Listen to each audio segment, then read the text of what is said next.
I did some research on Zillow. Just want to mark, according to Zillow, the property is now valued worth $10 million. It's an estate. I think it's like a lake. It is like a mile-long driveway, and all the accoutrement. As I understand, again, through my research, is you initially made your money through drugs, to be honest, and then you later on got into the parking business and rolled it into some legitimate businesses in and around the East Coast and down in Florida. So, in terms of earning capability, I don't think I can question that, nor have any. You want to speak to that, and I'll go on to the next one. I mean, it was simple. I had 3 houses on the property, built-in pool. I had about a 7-8 block driveway. I used Samson Trucking, which was Gotti's trucking company. Cost me $100,000 back in those days at his cost to put the roads in. That alone back in mid-'80s. And I had a basketball court. I had a boxing ring. I had a pavilion to work on. I mean, it was an estate, just what you said. Yeah. And you're not shy about it. You obviously had a drug business. Yeah, that property's been on a lot of films. So. Yeah, then you leveraged it into other stuff. I think that was an easier one for me to show. I do have a super chat. Ask him on TV why he said his dad kicked him out of the house for being a street guy. Then in multiple interviews says his dad was a gangster. Never said my dad was a gangster. So when people, talk, they should fact check what they said. My dad grew up with all gangsters. He was involved with gangs. He was a gambler. He wasn't a tough guy. He never wanted to be a killer. He didn't want to be what I became. He didn't like what I became. And, I mean, this is all fact checked also with the Ruggiano family and Al Greco and, Blackie Luciano. These guys grew up with my father. They were his partners. He was involved with Hammerheads with my father and West Side Slip.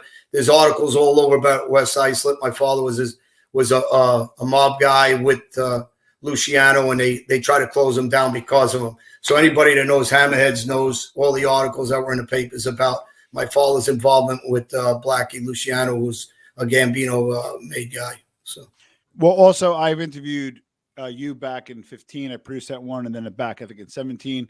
And you said exactly that. So it wasn't like I don't believe, at least for my interaction, you changed course. Now, the next one, this is going to get interesting with 106 people watching and counting. All right, Tommy Karate, let me go through everything, and then you can kind of obviously comment, John. So the first is obviously a letter was produced by another podcaster where Tommy Karate says that he has no clue who you were. However, you were mentioned, I understand, in his book. I didn't read the book, but I was interviewing somebody, and they said you were mentioned in his book. But well, I wasn't mentioned in his book. They said at the time, I didn't write the book. At the time, they accused me of killing 6 guys already. Now, if you believe in his book, then you can't pick and choose. Why did the guy write that? Where did he get that information from? Well, let me give. Because this is where I find this. This is where I have contrasting information. So one is that there's a letter that surfaced that said, "Hey, I don't know who he is," and that denied knowing you. Now, again, try to do some thorough research. That's why it took a few weeks. I did ask a high-profile defense attorney, and off the record, he said they check your mail going in. They also check your mail going out.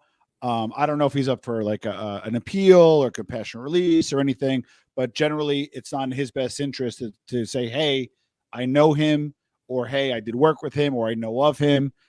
So I'm just giving you that context. Now, I did speak to somebody that, I'll give you this, John, said that allegedly you robbed one of his drug houses in or near Howard Beach, and he was in on the caper.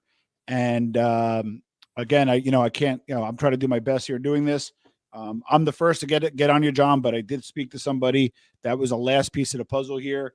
And he confirmed that he was with you on the caper and that you robbed his drug house. Okay, so let me jump in. So whoever you talk to, I really don't care. Yeah. The couple of guys that were involved that were with me, I don't speak to anymore. I'm not on good relationships with them. So they got no reason to say that.